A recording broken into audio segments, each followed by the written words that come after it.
Kua roa nei a Mahonri e manawa reka ana ki ngā mahi pūkaha. Here is an ultrasound transducer that was on the side of your head, and it kind of changes the electrons in a certain part of your brain. Mai nei mahi e a hei ana I aia kia whai whakaro ki e nei āhuatanga. We have a few kind of main work streams we're looking at, all based on pūrākau. The first is ngā waiata o te wairoro, te roro, and that's where we're looking at trying to capture the brain in a flow state and try and keep ourselves in that flow state, meaning that we can learn faster. He kai kua Mahonri Owen ki te whare wānanga o Waikato, ka tū ia hei kai kōrero mo te kaupapa o Hui Hihiri ki te whakapuaki I ōna pūkenga o te ao pūkaha.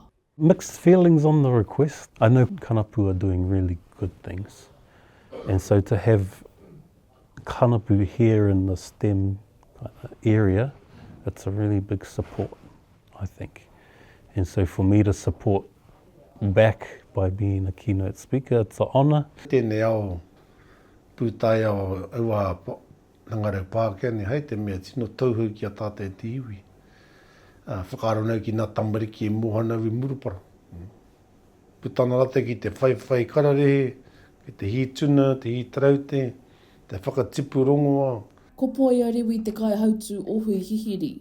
Hei tāna mā tēnei wānanga e whakahihiko I a ngai Māori ki te whai I ngā mahi rangahau, ngā mahi pūtaiao me ngā mahi hangarau anō hoki. Ko ngā pakeke kua puta I te tohu paitahi. Kauru rane ki te tohu paitahi. Ka whai te tohu pairua me te tohu kairangi. Ana kai te kimi mahi. Kai te kimi wāhi rānei.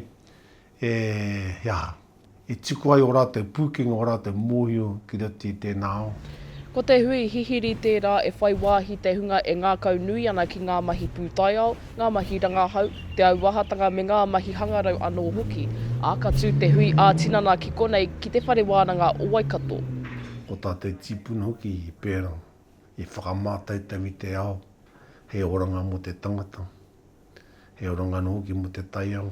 I think it's important for Māori to see Māori achieving and succeeding in this space.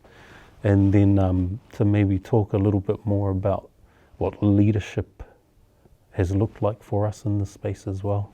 Ka tīmata te hui hihiri hei te 18 o Maihe ki te whare wānanga o Waikato. Macie Kuki, Aukaha.